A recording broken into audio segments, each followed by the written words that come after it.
Right, coming up now on my channel and the radio shows now, I'm joined by Cy, JJ, and Tony. They're a three-piece band and they're called A Lost Without Cause. Very nice to have you guys on my show. Warm welcome to you on this afternoon. How are we today? Good. Good, yeah. Thanks for having us. Great. And you were actually in the rehearsal studio now, and this is before you're actually rehearsing. Is that right? So you're taking time out to do this interview today, which is appreciated. Yeah, welcome. Yeah, it's before we get sweaty and horrible. So Yeah. yeah, this is as good as we can look. You're looking good. Just taking it back from the beginning, really. You like the musical journey. How did you guys meet and like deciding on your band's name as well? Oh my God. So that Yeah, I mean, I started the band, but not with these two, but in 2004 with a friend of mine that I've been mates with forever and ever and ever. Different drummer, and who went first? The drummer, yeah, drummer left. So I did we on a wanted ad kind of thing? Yeah, it was online. I found like a wanted ad that you did put out and went and auditioned. Yeah, we got the auditioned a part. couple of drummers, but as soon as he came in, he you knew one of the songs straight away, and we were just like, yeah, he gets it, and yeah, it's straight in. Tony, we've been mates with for Yeah, we ages. played with the old band a lot, didn't we? Yeah, First met Si in 2007 in Jesus. Cambridge. Yeah, Yeah, and did your band break up and then? yeah, it sort of ended. Yeah. Like, So yeah, he's always just been a good friend, and I was like, oh, our guitarist is leaving. Do you fancy giving it a go? And it just all worked straight away. And a Gel. loss with that course as well. It seems like you got good chemistry. How important is to have that in being in a band these days? You have to, don't you? You have keeps to the have the same, doesn't chemistry. it? Yeah, I think and it's like any kind of family, really. Like you go up and down with it, and I think, but that's needed. I think you have to have the honesty, and you have to be able to gel and I think that's it. It's the yeah, honesty, isn't it? yeah. Because you'll have ideas, and if you can't realistically say, "Oh, that works," that doesn't work, without offending or Mm. taking each other's opinions, you've got to have that relationship for it to creatively come together. Yeah. And a lot of that course, so we've just gone through the timeline there. I guess they say the rest is history. Yeah. Bringing you to today, you're busy promoting a brand new single called I Know. And I've had a listen to it. It's a really good song. Has a kind Um, of greeny day feel to it. Is that a fair analogy? Yeah, I yeah, guess so. Yeah, I yeah, guess it is. Yeah. we've been compared to so many bands from this song. Like, it's mad, isn't I was it? like, Yeah, I was full what's going to spectrum come of next. yeah, yeah. We I'm happy always. with Green Day though. That's I mean, I'm big. that's a fair one to go with, isn't it? I mean, we always just write songs based like they just come together. We don't aim to be like anyone or like a style. So Mm. we'll put out another song in a few months' time, and people be like, "Oh, you're like Jimmy Eat World or Biffy Clyro is." Yeah, So it's all just we try not to every song sound the same. Go all over with the rock Yeah. genre. So Lost Cause, you got your own sound, your own kind of individuality, and your own thing going on. Hmm? I think it's getting there. Like, I feel like it's come a long way from like where you guys started and where we kind of went with the last set of songs compared yeah, to where we are now. Mm. yeah. It's developed Mm. quite a lot. And I think it has been that kind of gradual journey as well. It's not Mm. like we've had one all over the place type thing. I think. Mm. Yeah. And with your new single as well, how has it been received? Like say from, when you perform it live to radio stations and, friends and family and so on. Yeah, we gigged it a few times, didn't we, Yeah, we before did, yeah. we hit the studio and actually recorded it, and people were straight away saying it's such a solid song. Well, Yeah. some of the reviews we've had of it have been saying it's like the best song we've put out so far. So it's so far it seems a great response. Really I've good had response, nothing yeah. but good things. So Mm, yeah. Mm. far. And I know as well, it's got a radio edit as well, Yeah. which is like perfect for the airwaves. Mm. And will this single as well lead to like further singles or an EP? Is there a set date when that'll be released in the pipeline? I'll let you do this one. So we've got three more singles in the pipeline. The next one will be out probably end of this month, start of next month. Yeah. We haven't really decided on a date yet. Oh, And then wow. further down the line, there'll be kind of another release where it'll all come together as like one Yeah. set of songs, like one album, mini album, EP, whatever you want to call it. Yeah, so we have recorded. We've got songs in the bank recorded. Mm. Yeah, so we're looking at 8 songs, I think we'll end on. So you're going to get 4 individually and then 4 all at once, so you'll get 8 in total. So releasing music, there is a little bit of a turnover. You have to consistently release all the time. You release one single and the next one's ready to go. Lined up already. So the Yeah. problem is it's changed so much from when we No. when we first started, because now all you're thinking about is feeding algorithms and like making sure that you're on people's like For You page or whatever. Yeah, the approach is so different from when we started, isn't it? You don't just release a single and then an album. Now So it's you're thinking supposed to sell about how do you CDs do it at with shows. social media and things. Like, nobody cares about CDs at shows. Yeah, Yeah, it's all digital now. Well, it's all Mhm. streaming now, isn't it? No one owns anything. And like your styles, your genres of music, would you say it's indie, rock and roll, or as I say, you got your own thing going on? You don't really assign yourself to any kind of like particular, department or style of music. Yeah, I don't think we necessarily fit. Like you said, we fit kind of all genres, and I think that's probably where we all bring something different to the table. Like I'm very punk rock type thing. You're more kind of the heavier metal side. Like alternative. I I think we like chuck it in girly the pop, alternative so- rock kind of umbrella, don't we? Yeah. We all bring, as JJ said, we all kind of bring our own bits in, and that just creates something that's a little bit different every time. So That's cool. And you've been together, for a while now. You've done some other songs. One's called Trigger as well, which I've checked out on the playlist as well. What does this song kind of entail? oh, this is before Yeah, you, I'm isn't sitting it? out. That's Yeah, fine. previous guitarist. Tony. What does it entail? What was it about at the time? All my songs, whenever I write them, they're about breakups or my life falling apart at the time. So yeah, it was after a breakup and having arguments with my ex. Yeah, more sympathy.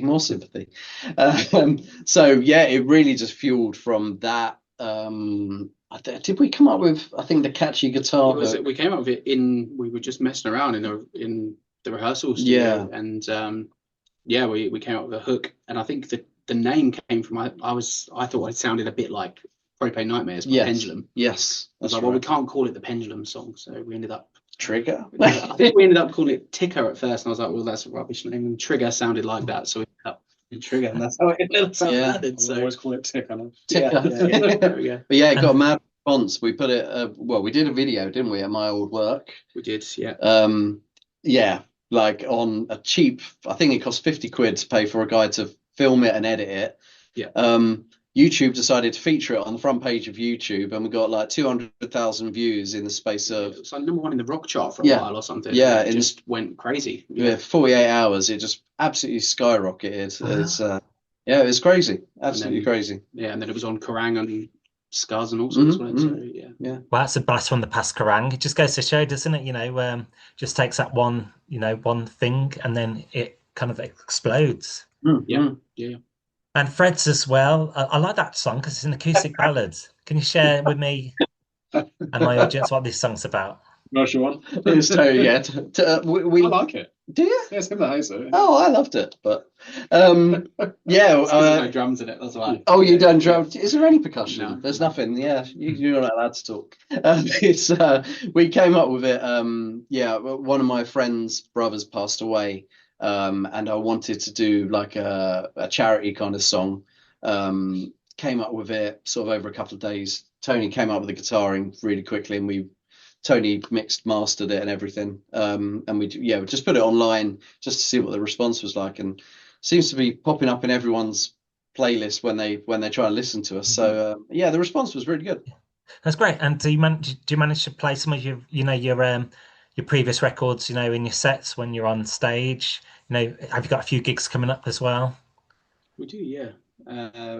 We've slowly started to transition more of the newer stuff, and because we just don't want to play the old stuff to death, but we still we're at a point now where I think our catalogue's big enough that we can rotate stuff in and out, which is nice because we can be flexible with the set a little bit. So it's mostly the last two kind of like sets of songs with Trigger or Sonicare thrown in. Yeah. Because I hear you put a lot of energy into your stage shows, even like the dynamics of everything, what you do. Yeah, I mean, we proper get into it. I mean, it means a lot to us, and we're passionate about what we do. So we just have fun. We go out there and have fun on stage, and I think you can tell when there's a band just going through the motions or when they genuinely enjoy what we do. And yeah, we genuinely enjoy it. I think if someone's paying like 6-8 quid to come and see you, it needs to be more than just 3 dudes on a stage playing a song. Yeah, There absolutely. needs to be some sort of show to it. That's a key word, fun. And I was going to ask you, gigging, rehearsing, recording, do you like to do all three? All three, yeah. I think I'm trying to think what I enjoy more. I think I enjoy different things at different times. I think that's it. So I think the gigging is fun, but I think you can get to a point where you do too much of it, and then you kind of are wanting to go and write new stuff and be creative and things. But equally, then once you've done that for a while, you're itching to get back out on the road. So yeah, when you're sitting on so many songs, you're just like, I want people to hear this. Can we get out there and start gigging again? Yeah. I think I love the creative side when we're just coming up with new stuff. Just how ideas turn into songs at the end is just, I get great satisfaction from that. And where would you like to see yourself, like, say, in like 5 years from now? I would like to get on a good festival lineup at some point. Same. One of the majors. That's the major goal, is to, not anything crazy like main stage or anything, but just to say I've played Reading or Download or whatever. That'd be cool. Would be cool. Yeah. Sounds good. And what strategies have helped you become, like, successful in your journey, which may help someone else or other emerging artists starting out in the music business? What tips can you give?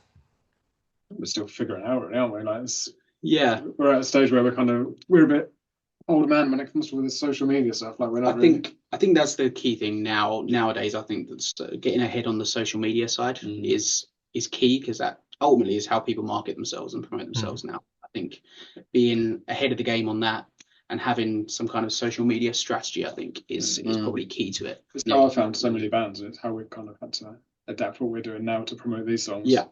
It's kind of how we've seen, like, I don't know, what our last few reels get like 5,000 views each. Yeah. Across all platforms. Yeah.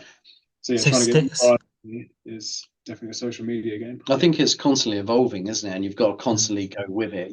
There's as we said, we're used to printing CDs and selling them at shows, but that's not how it works. You've got to constantly see how the market does play out and go with it. Adapt. So steering the ship and being in control. Yeah. Cool. Just a couple more questions to go. How did you connect with Rob Juice from the PR Entertainment? What's it like, working with him, and how important is to have a working relationship with someone who trusts and puts faith in your projects? Yeah, I mean, I've been working with Rob. I've been putting music through him probably since like Trigger. So when was Trigger? 2011. 2011. Yeah. So yeah, probably since then. And he's been great. He's always backed us, and puts our music out to loads of radio stations, which have then got in contact with us for interviews or for playing future songs. So it's good finding someone that's passionate about what they do and can deliver, and you can have that good relationship with. So he's always been one that I've always trusted. That's good. And my penultimate question, a very important question: where's best for people to follow you on social media, website, emailing lists, streaming platforms, and so on? LWC Band on Instagram and TikTok. We try and use both, but Instagram's probably our main one at the minute. lostwithoutcause.com, I want to say. It's got links to everything on lostwithoutcause.com.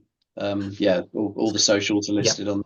And there's a link in our bio on Instagram to all of our, like, Spotify's, Apple Music, Amazon, YouTube, blog. Yeah, any streaming site. Everything.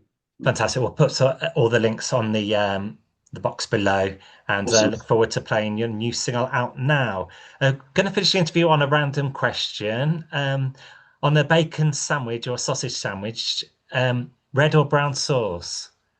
Brown sauce until the day I die. What? I like both. I would probably go red more often than brown. I have red sauce on everything. I even have it on a roast instead of gravy. Wow, I'm terrible. Guess out. Yeah, so 100% red for me. You're sacked. It's always going to be them questions which kind of like draw a line between people. Classic. Well, thanks so much, guys. Joining me today, that was Cy, JJ, and Tony. Thanks so much for your time today. Brilliant interview. Thanks a lot. Yes, thanks.